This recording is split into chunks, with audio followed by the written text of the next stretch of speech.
Private franchise model, त्यालाच म्हटलं जातं people to people franchise. Hello, people to people franchise म्हटलं जातं, स्कीम मेंबरनी म्हटलं जात. Hello, people to people franchise याला म्हटलं जातं. ग्लोबली ऍक्सेप्टेड मॉडेल आहे, त्यालाच म्हटलं जातं डायरेक्ट सेलिंग व्यवसाय.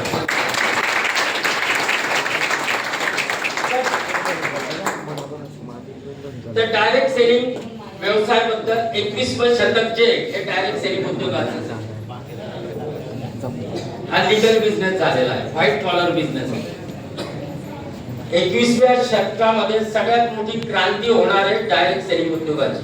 रामविलास पासवान एक कंझ्युमर अफेअरचे मंत्री होते, त्यांचं स्टेटमेंट आहे 21वं शतक हे डायरेक्ट सेलिंग उद्योगाची क्रांती आहे. डायरेक्ट सेलिंग उद्योग 108.4 बिलियन डॉलरची इंडस्ट्री आहे. सरकारने याच्यावर गाईडलाईन सुद्धा आखलेल्या आहे, म्हणजे हा बिझनेस लीगल झालेला आहे. हॅलो, वकील लीगली असतो ना, डॉक्टर प्रोफेशनल असतात.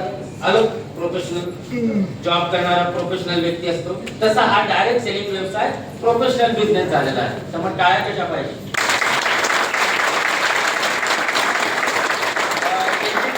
गॅजेट माहिती आहे ना, गॅजेट मध्ये सुद्धा एंट्री झालेली आहे. 28 डिसेंबर 2021 रोजी गॅजेट मध्ये एंट्री झाली 5 वर्षानंतर. आता हा डायरेक्ट सेलिंग व्यवसाय शिक्षणामध्ये सुद्धा आलेला आहे. हा शिकवला जातो, नेटवर्क मार्केटिंग यालाच म्हटलं जातं. नेटवर्क मार्केटिंग हा व्यवसाय शिकवला जातो. याचे कोर्सेस सुद्धा आलेले आहेत, जसे MBA वगैरेचे कोर्सेस असतात, ते कोर्सेस पण आलेले आहेत आणि शिक्षणामध्ये सुद्धा हा सब्जेक्ट आलेला आहे.